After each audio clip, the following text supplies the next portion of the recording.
Call Porter Williams. Thank you, Mr Speaker. It's a pleasure to be able to make a contribution to this particular bill. And I'd like to use this time to do three things. Firstly, I want to talk a little bit about the aims of the bill, and then I would like to look at a couple of aspects that I hope that the Select Committee will take particular note of, and that I believe some robust submissions will come through on. Firstly, Sir, it's important to note that for families who go through the coronial process, that one of the aims, of course, is to improve the quality, consistency, timeliness of the coronial investigations and decision making. And for those families, as already has been expressed in the House this afternoon, it is really important that that the investigations are conducted well, that the issues come out in debate, and that families aren't having to extend the time that they grieve for their loved one, that they are allowed appropriate time for the grieving process to occur. The second aim of this bill, is, of course, is to clarify the role of the coroners and identify any areas where there might be duplication of services, and ensure that they have got the adequate resources to appoint and involve those people that are important in the investigation. Maybe pathologists.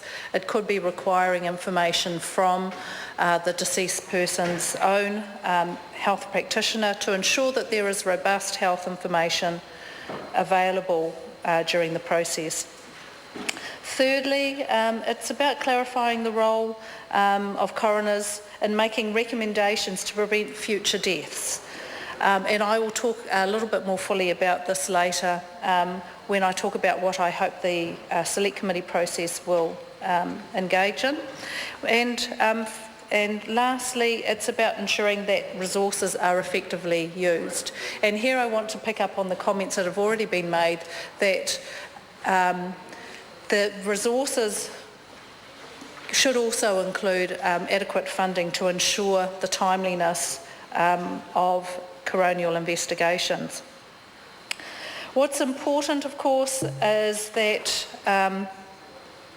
this bill aims to ensure that we recognise that the cultural and spiritual needs of the family and others who are close to in relationship to the deceased person are fully taken on board, and that public good associated with the proper and timely understanding of the causes and circumstances of death are understood. And further to that, Sir, this bill really wants to ensure that recommendations and comments are drawn to the public attention, and so that they may reduce further deaths occurring in circumstances similar to those that have occurred. So this bill adds some clarity to the function of the Chief Coroner, the effectiveness of the coronial system, and managing and overseeing the workloads and the processes that are engaged. And additional to that, supporting coroners and pathologists and others to provide effective coronial services. The bill does also establish a process to report overseas deaths if there is some ambiguity or doubt as to the accuracy of the conclusions reached regarding that death. Thank you, sir. Here I also want to just make two comments about what I hope the Select Committee process will investigate further. We've already spoken a lot about the sensitive nature of suicide and the reporting of such I know has already been explored, but I just want to make one comment about the coroner's concerns that they raise, that their reporting and recommendations potentially don't have the ability to be acted upon. And here I want to comment on the work of a colleague of mine, Darian Fenton, the work that she did with families of forestry workers. She did significant work with those families in trying to establish appropriate reporting so that these deaths didn't occur in the future. Thank you, Mr Mr Speaker.